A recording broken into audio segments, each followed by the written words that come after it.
お疲れ様です。お疲れ様です。今回は、ヒトラー総統率いるナチスドイツの国防軍が劇的な勝利を飾った対フランス戦における電撃作戦で活躍し、ドイツ国防軍の戦車部隊の礎を築いた軍人である、ハインツ・グデイリアン将軍が、第二次世界大戦における活躍と権力闘争を経て、総工兵総監なる要職にまで上り詰める過程を解説する。器用方変のある破天荒な軍人のイメージがあるな。叩き上げかと思いきや、ドイツ帝国健在の頃は、意外と王道のエリートコースを歩んだ軍人だったりするんだけどね。なお、本動画は、グデイリアン将軍の絶頂期に焦点を当てて解説をするので、本動画単体だけでもお楽しみいただけるよう制作しておりますが、これ以前のグデイリアン将軍の経歴などにご興味のある方は、グデイリアン将軍の青年将校時代や、ヒトラー総統と出会いを果たすまで等の動画がございますので、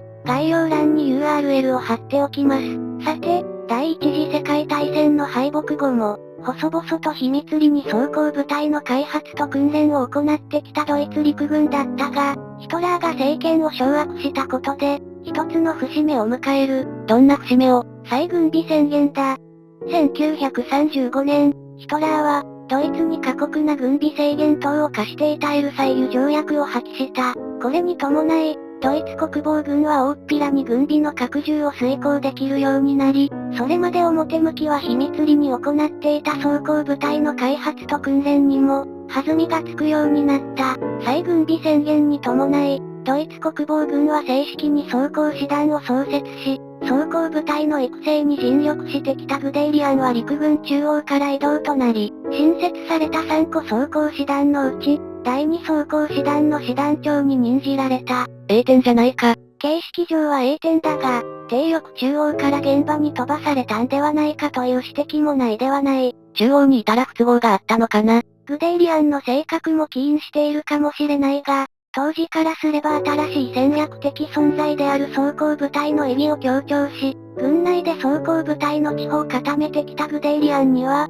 軍内の主級派にそれなりの敵もいたらしい。まだ電撃戦で世界をあっと言わせる前の時代だもんな。しかし、軍内の主級派との圧力をものともせず、ヒトラー総統に装甲部隊の演習を見てもらい、新時代の戦力を強く印象づけるなど、着実に装甲部隊の育成を進めていたグデイリアン将軍は、次の一手に出る。次の一手とは、国民と軍の啓蒙だ。具体的には戦車に注目せよ、と題する書籍の執筆な。なんだ、次の一手って宣伝か。いやこれがね、意外と重要なんだよ。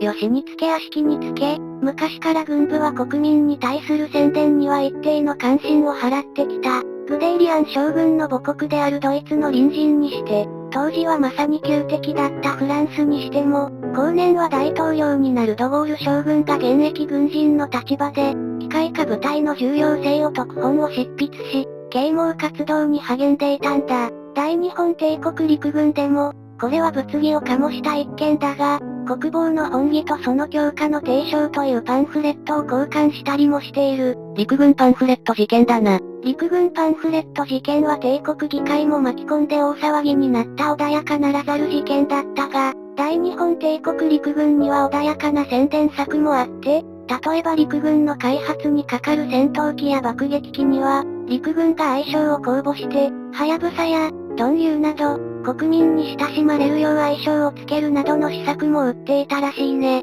話がグデイリアンからそれてるぞ。グデイリアンが執筆した戦車に注目せよってタイトルの本はどんな内容なの？グデイリアン将軍は、第一次世界大戦以降に一部の軍人らから支持されていた戦車の運用方法、すなわち戦車は戦場の主役ではなく、主役である歩兵を側面から支援する役割を遂行することが重要であるとする戦車の運用思想には組みせず、むしろ戦車を中心にした集団編成での打撃力をもって、敵軍の弱点を集中的に攻撃するという、後年の電撃作戦を示唆する内容が記載されていたとのことだ。書籍の反響はどうだったのかね。特に軍関係者の間で評判が良かったらしい。オーストリア陸軍における高級幹部養成機関である陸軍大学校では、必読書に指定されたそうだ。さて、政権基盤を固めたヒトラー総統は、自身の構想する生存権の拡大という名目による戦争開始に備え、ドイツ国防軍の掌握を進めていった。ヒトラー総統の拡大政策に反対をするドイツ国防軍の首脳に対しては、権力闘争を経ながら、ドイツ国防軍の首脳陣の首をすげ替えていき、着々とヒトラー総統は軍部に対する統制力を築いていった。グデイリアンからしたら装甲部隊の整備を推進してくれる歓迎すべき状況かな。いや、グデイリアン将軍が共に汗を流して装甲部隊の創設に邁進した旧知の将軍も現役から退けられるなど、ヒトラー総統の権力掌握の過程では、グデイリアン将軍にとって必ずしも歓迎できない現象もあったようだ。なかなか現場での活躍がなさそうだが、グデイリアン将軍が現場で装甲部隊を駆使した最初のタイミングはいつなの？戦闘こそ起きなかったが、グデイリアン将軍が装甲部隊を駆使して数々の貴重な教訓を得られた現象としては、オーストリア併合が挙げられるだろう。1938年、ヒトラー総統はオーストリアを併合すべく、ドイツ国防軍に対しオーストリアに対する進駐を命じた。この進駐には、グデイリアン将軍も参加することとなる。単独短期で参加を。いや、もちろん装甲部隊を率いての進駐だ。グデイリアン将軍は、第二装甲師団と、武装親衛隊の自動車化部隊を率いる機械化軍団を編成、当該軍団の指揮官としてオーストリア進駐に向かうことになる。この進駐は、ドイツ国内の駐屯地から国境を越えて、オーストリアのウィーンまでの本格的かつ至急の進駐であり、行軍における問題点の洗い出しなど、ドイツ国防軍の装甲部隊にとって重要な経験となった。円滑に進駐できたのかね。問題が山積みだった。オーストリア進駐にかかる計画を上層部から知らされていないドイツ国防軍関係者も多くいたらしく、道中の軍が管轄する燃料拠点では補給を拒否されるなど、相応の苦労があったらしい。燃料は結局どうしたの？ガソリンスタンドでの補給や行政からの輸送手段の支給など、なんとか手を尽くして行軍を進めたとのことだ。グデイリアン将軍は、装甲部隊を指揮する初の現場と言ってもいいオーストリア進駐を結果として成功させはしたが、色々と軍内から批判を受けることとなる。何に関して批判を受けたの？ウィーンにたどり着くまでに、30% に及ぶ戦闘車両が故障と脱落に見舞われたんだ。しかしながら、グデイリアン将軍は、当該批判に毅然と反論している。すなわち、故障した車両の修理はいち早く行われ、オーストリア併合のパレードには参列できていることや、今回いきなり命令された進駐にかかる距離の長大さを考慮すれば、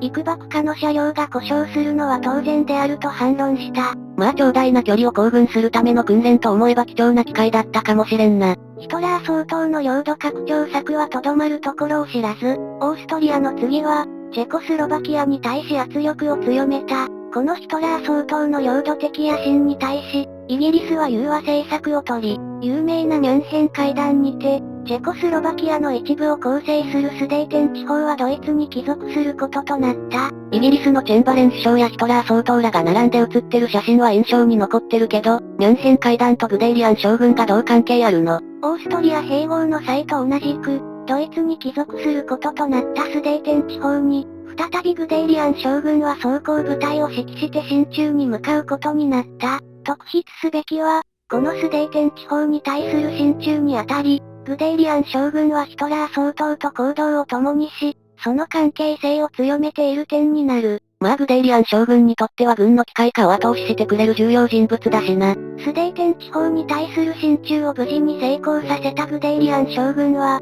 快速部隊長官という要職に起用されることになった。快速部隊。建前上は、装甲部隊と騎兵部隊を統合して管轄する要職なんだが、実際のところは指揮権などがない職位だったので、みこしのごとく祭り上げられることに危機感を抱いたグデイリアン将軍は、快速部隊長官職の就任を一旦は固辞した。しかしながら、ある人物の説得により、結局は就任することを決意する。説得したある人物とは、ヒトラー総統だ。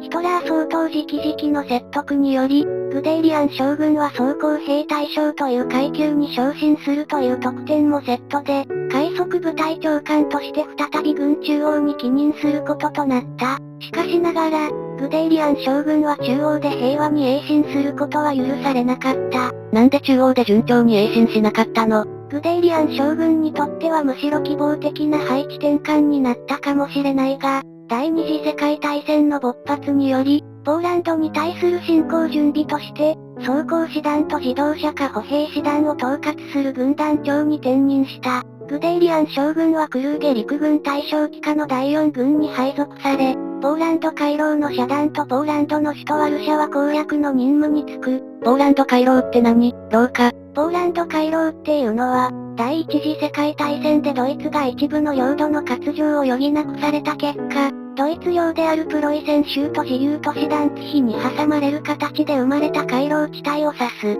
グデイリアン将軍は、後方に鎮座して前線に指示を飛ばすタイプの将軍ではなかった。むしろ前線に乗り出し、無線を駆使して全体を投与するスタイルで、自らの軍団を率いた。将棋対象ではなかったんだね。しかしながら、この前線に乗り出すスタイルを取ったがゆえに、ポーランド戦線では、初戦で緊張を強いられた味方から砲撃を食うなどの事態にも見舞われたそうだ。グデイリアン将軍は時には混乱する味方部隊を鼓舞しつつ進撃した。ブレストでは、東からポーランドに侵入したソビエト連邦軍と合流し、同地点でグデイリアン将軍のポーランドでの戦闘任務は終了した。いよいよ西方電撃戦だな。フランスと先端を開くにあたっては、グデイリアン将軍も巻き込む形で、ドイツ国防軍内には色々と紆余曲折があった。どんな紆余曲折が？どういう作戦計画に基づいてフランスを攻めるのかについてもめたんだ。まず、陸軍中央は、第一次世界大戦のシュリーフェンプランに類似した、ドイツの右翼に戦力を集中して周辺国を経由してフランスになだれ込む作戦計画を立案した。この作戦計画はドイツ国防軍の陸軍中央が立案しただけあって、手堅いながらも、古色蒼然な計画案であるという批判は免れなかった。第一次世界大戦ではその作戦計画類似の作戦で膠着かつ残壕戦かつ敗戦になっちゃったもんな。しかし、この作戦計画に対し、ある将校が公然と反対し、ヒトラー総統に直訴してまで新しい作戦計画を通そうと奮闘した。ある将校とは、グデイリアン将軍と並んで有名か、あるいはそれ以上に高名な、マンシュタイン将軍だ。マンシュタイン将軍は、陸軍中央の作戦計画案だと第一次世界大戦の顛末をなぞる結果になると批判的に考え、むしろ相手方であるフランス軍の不意をつく観点から、アルデンヌの森を装甲部隊によって突破する作戦計画を考えていた。結果論からすると成功したやつだな。しかしながら、ポーランド戦役が終了した段階では、陸軍中央の立案した手堅い作戦計画が優勢で、マンシュタイン将軍の作戦計画は、戦場の主役に躍り出しつつあった装甲部隊をもってしても、果たしてアルデンヌの広大な森林地帯を突破してフランス軍を撃破できるのか、マンシュタイン将軍だけでは判断しかねる問題点があった。そこで、登場するのが、グデイリアン将軍だ。マンシュタイン将軍は、ドイツ国防軍の装甲部隊の創設の苦労者の一人であるグデイリアン将軍に意見を求め、グデイリアン将軍はマンシュタイン将軍の作戦計画を支持するに至る。グデイリアンの指示があれば装甲部隊の運用については安心だったのかもしれないね。さて、アルデンヌ方面に集結した、グデイリアン将軍を含むドイツ国防軍の装甲部隊は、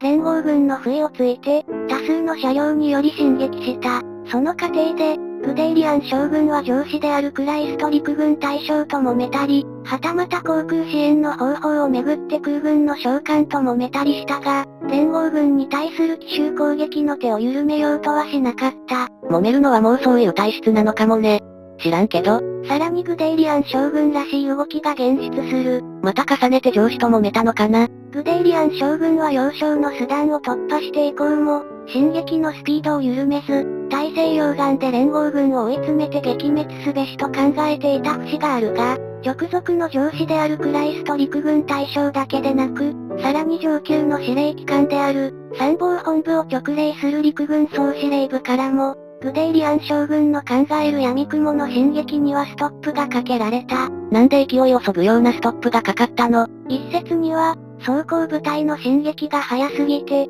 歩兵が追いついておらず、旧来型の戦術思想を持つ上級機関からすれば、一旦旦グデイリアン将軍の進撃を止めて歩兵の到着を待ち、拠点を整備して足固めしてから、再度の進撃を行うという方針を考えていたらしい。手堅いといえば手堅いか。グデイリアン将軍はその拠点整備やら足固めに従事したの。いや、結果として無視した。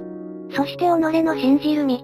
すなわち装甲部隊による急進撃を維持する選択肢を取ったんだ。上層部は黙認してくれたの。いや、めっちゃ怒られた。特にちょくちょく揉めているクライスト陸軍大将に至っては、グデイリアン将軍を面前で激しく叱責し、これに対しグデイリアン将軍は自らの解任を申し出て、クライスト陸軍大将を狼狽させるという場面まであったそうだ。強いなグデイリアン。解任されちゃったのかね。クライスト陸軍大将は、解任に至る手続きを進めるよう手配したんだが、グデイリアン将軍の今までの武功とこれからの必要性を考えると、解任はまずいと考えた第12軍司令官のリスト陸軍上級大将が慰留し、引き続き複数の装甲部隊を統括する軍団の指揮官として任務に励むこととなった。続くダンケルクの戦いでは、グデイリアンは連合軍に対する包囲陣の一翼を担い、包囲下にある連合軍に対する攻撃方針と部署の割り当てまで決めていたが、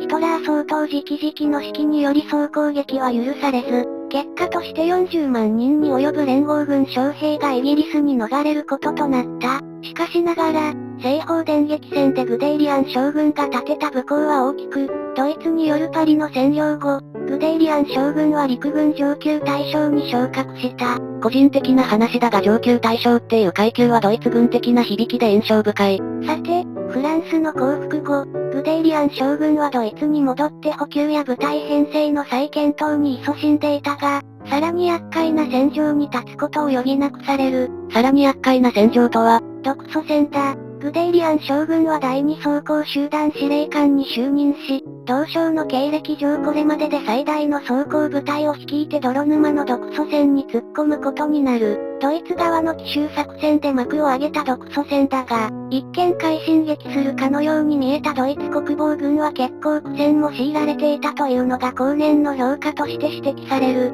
何に苦戦させられたの？ソ連軍の徹底抗戦と丁寧だ。欧州に派を唱えたドイツ国防軍からしたら、鈍重なソ連軍というイメージが先入観としてあったのかもしれないが、ソ連軍は各地で頑強な抵抗を示し、ドイツ国防軍は各海戦では勝利を得つつも、次第に進撃スピードが鈍っていった。さらに、ソ連における未整備の道路、そしてぬかるみはグデイリアン将軍等の指揮官率いる装甲部隊を苦しめることになる。侵攻したところ徹底抗戦にあって意外と苦戦を強いられるって、今の世界情勢を彷彿とさせるね。グデイリアン将軍はミンスク包囲戦などで戦果を上げるが、頑強に抵抗しつつ奥へと引きずり込むソ連軍相手の戦闘に手を取られつつあった。しかも、グデイリアン将軍個人にしたら不幸と呼んでもいいかもしれない現象も起きていた。どんな現象？反りの合わない上司との出会いだ。散々出会ってきてるよ。いや、今回が反りの合わなさで言うと最強かもしれない。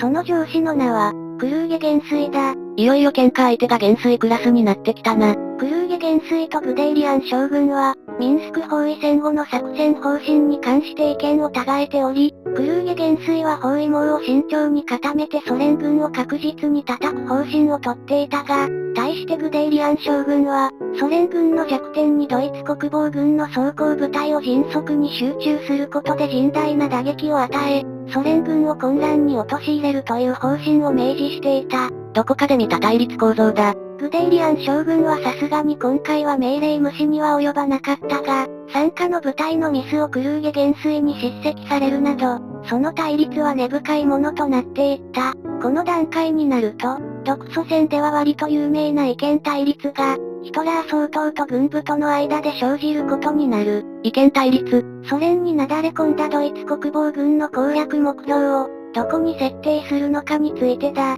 具体的には、政治的な意味合いを重視して首都モスクワの攻略を主目標にするのか、もしくは経済的な意味合いを重視してウクライナ等の資源鉱領地域の攻略を主目標にするかの対立だ。グデイリアン将軍ら軍部は、首都モスクワの攻略を当然主張した。しかしながら、ヒトラー総統は結果として経済的な意味合いを重視し、モスクワ攻略に矛を向けていたグデイリアン将軍の属する軍を、モスクワではなく南方に向ける指令を発した。グデイリアンはどこを目指すよう指令されたの？それが、ウクライナのキエフだ。なんと、グデイリアン将軍は総統大本営でヒトラー総統と直談判をしてまでモスクワ攻略を主張したが、結局、経済的な意味合いを重視するヒトラー総統の意向を変えることは叶わず、キエフに向けて軍を進めることとなった。そして、グデイリアン将軍らのドイツ国防軍の部隊は、キエフを包囲し、陥落させた。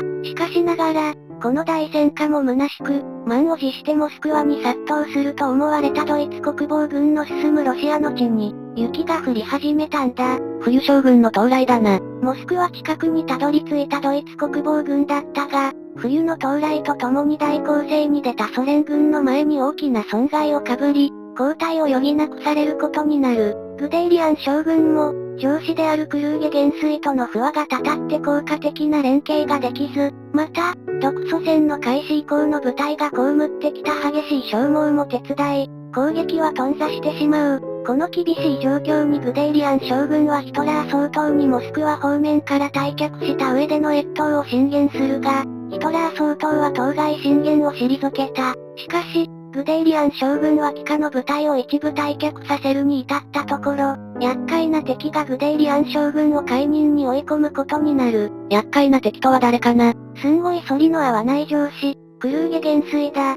クルーゲ元帥は当該一部退却を激しく叱責し、グデイリアン将軍の解任を上層部に意見具申した。奮撃したグデイリアン将軍は辞職願いを出したが、結局、グデイリアン将軍は司令官職から解任されるという決めに遭う。グデイリアン将軍は失意の中、ドイツに帰任し、温泉地で休養を取るなどした。復権の兆しはなかったの？独ソ戦でのドイツの敗勢が色濃くなるにつれ、強力なリーダーシップで装甲部隊を牽引できる人材の必要性が上層部で強く認識され、再びグデイリアン将軍が総統大本営に呼び出された。なお、領還運動も並行してやっていたという指摘もあるけどね。どんな職に復権できたの？ヒトラー総統から副職を打診された際、グデイリアン将軍は、上司らと散々揉めてきた経緯を考慮したのか、前提となる事項を要望した。すなわち、グデイリアン将軍が就く役職は、陸軍の装甲部隊だけでなく、武装親衛隊など他の軍種が持つ装甲部隊にも権限が及ぶこととし、従来の役職よりも権限が強大で、当該役職に制限を加えられるのはヒトラー総統のみという、結構大きい要望を出した。ヒトラーはそれを飲んだの？飲んだ。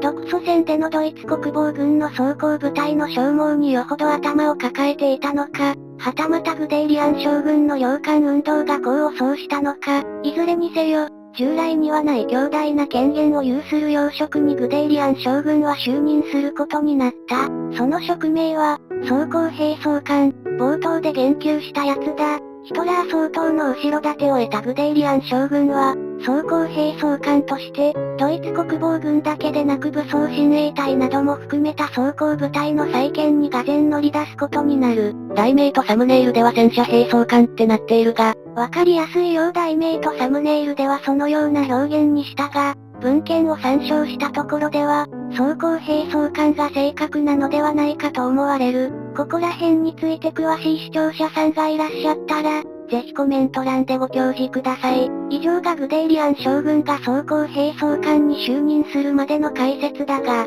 大日本帝国陸軍やドイツ国防軍の召喚列伝、作戦、教育などの、当解説チャンネルである秋田号だけでなく、ドイツ国防軍の戦車、突撃砲、大日本帝国陸軍の戦車など戦闘車両に関する解説チャンネルである、機構情報号というチャンネルもやっておりますので、ご興味のある方は概要欄の URL をご参照ください。画像の動画は、ドイツ国防軍の強大な野戦銃砲、21センチ MRS-18 の解説動画です。ここまで見てくれた人、ありがとう。秋田号と機構情報号のチャンネル登録をよろしくお願いします。